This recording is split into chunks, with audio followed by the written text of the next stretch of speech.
Mim bang ta tiền na vang qua dấu găm lom xa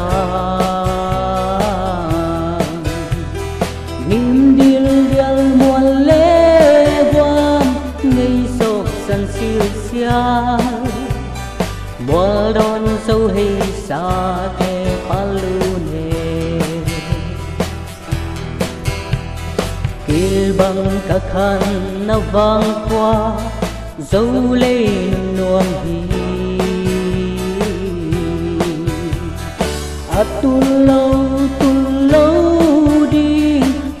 càng ngày lâu đi tuy na khagin siang siang đam tuy luang ông cất tên na vang qua mual đón dấu lên mùi cay luôn nan nuông luôn ta vang qua càng ai tuan lâu dấu min cây gấp tia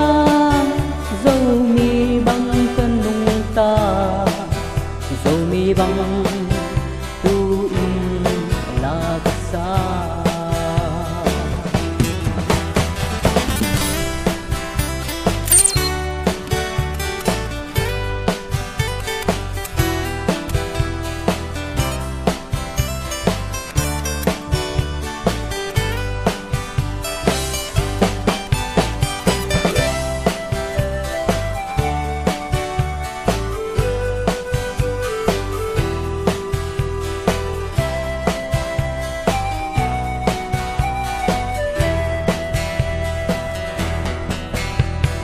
và sa tiền sông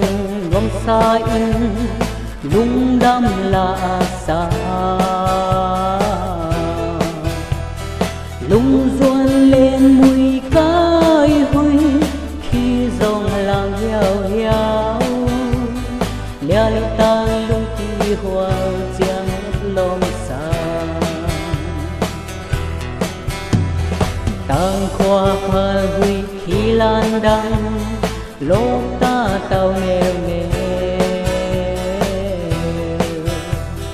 nun nộp hal đi đai đâm gian qua so tin lung toạc liên tàng và bằng lên khô ôm cất tên na vang qua muôn đòn dâu lên mùi cay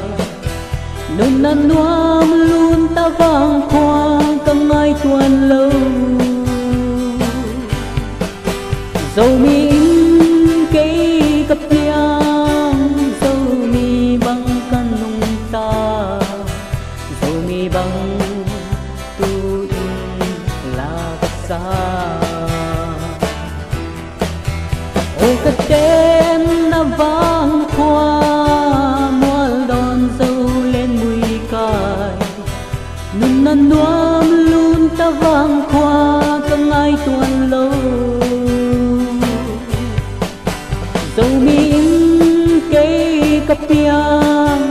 dấu mi băng ca nung ta dấu mi băng tu in là